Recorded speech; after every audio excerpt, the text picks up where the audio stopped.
ខ្ញុំមានសុបិនមួយពួកឯងជាមនុស្សអាក្រក់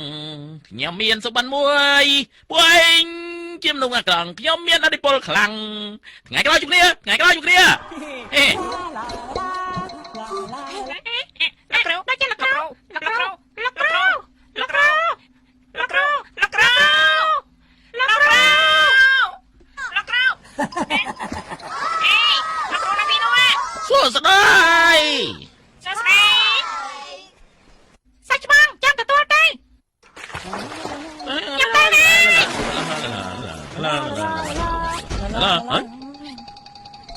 អីលោកគ្រូយ៉ាហាអរគុណលោកគ្រូអរគុណប្រដេជគុណដែលបានជួយខ្ញុំកាលពីថ្ងៃមុននោះខ្ញុំមានការប្រញាប់បន្តិចខ្ញុំទៅសាលាហើយហ៎ប្រដេជគុណសូមបើកផ្លែខ្ញុំទៅផងប្រដេជគុណណាជឿខ្ញុំចុះខ្ញុំនឹងត្រឡប់មកសងគុំប្រដេជគុណវិញប្រកាសហើយដោះរបស់ទៅលើខ្លួនឯងចេញលោកឯងទៅបានហើយទេនេះមិនជារបស់ធម្មតាទេខ្ញុំមិនអាចដោះបានទេវាចាំសកលខ្លួនរបស់ខ្ញុំហើយប្រដេជគុណខ្ញុំសូមពមៀនឆាប់ចេញពីផ្លូវភ្លាមទៅប្រយ័ត្នខ្ញុំខឹងណាចេញភ្លាមទៅកុំឲ្យខ្ញុំខឹងទន់ឯសោះវាមនុស្សច្រើនណាស់ដែលគោរពលើអាត្មាចាំទទួលយក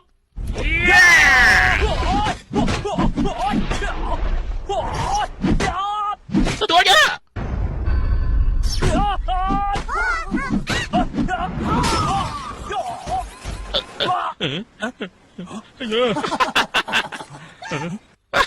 អ្នកខ្លាចខ្ញុំអីបុកមន់ដូចយើងមិនចុះចាញ់ងាយៗទេអើយបាញ់ចាញ់ស្នៀតដែលគ្រូបង្ហាត់ទៅតែហើយហើយស្អីគេហើយអី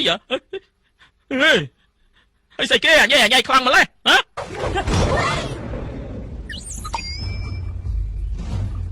នៅចំពោះមុខវាត្រូវតែសម្រេចឲ្យបានទឹកចិត្តនិងគំនិតចូលគ្នាគំនិតនិងវិញ្ញាណចូលគ្នាវិញ្ញាណនិងកម្លាំងចូលគ្នារួមទាំងស្មាដៃជើងចូលគ្នាចកេះចកងរួមគ្នាទាំងចិត្តទាំងកាយរឹងមាំកុំបែកអារម្មណ៍ឲ្យសោះយល់ហើយនៅហើយមួយហើយ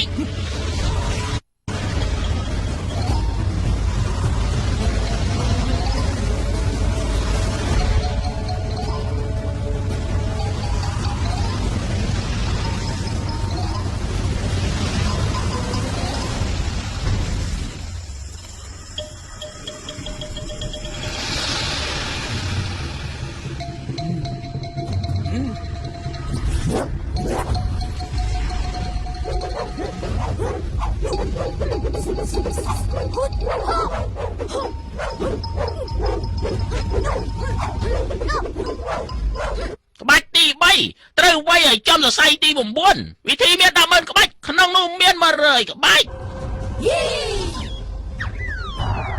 ចាប់ប្រាំគឺអស់យ៉ាងណា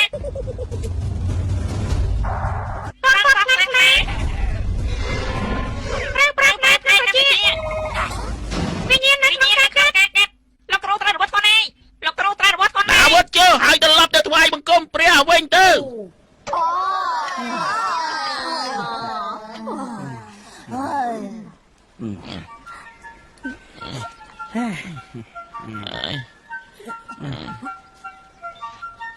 ឆាប់នេះ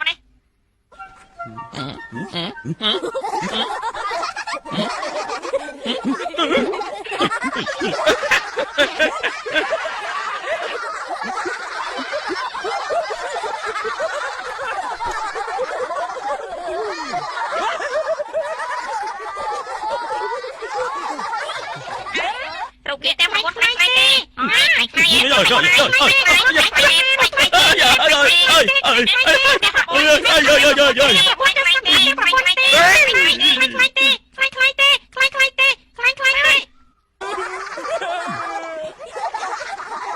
Good bro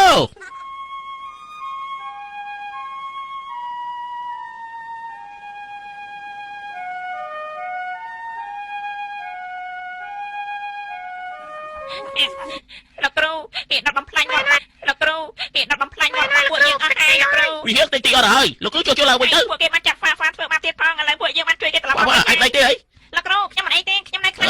ខ្លាំងណាស់ឥឡូវពួកឯងដឹងហើយសម្ដីរបស់លោកគ្រូនិយាយជាមួយពួកឯងមានន័យយ៉ាងម៉េចទេ ហ្នឹងហើយ មានន័យយ៉ាងម៉េចធ្វើចិត្តធ្វើចិត្តក្លាហាន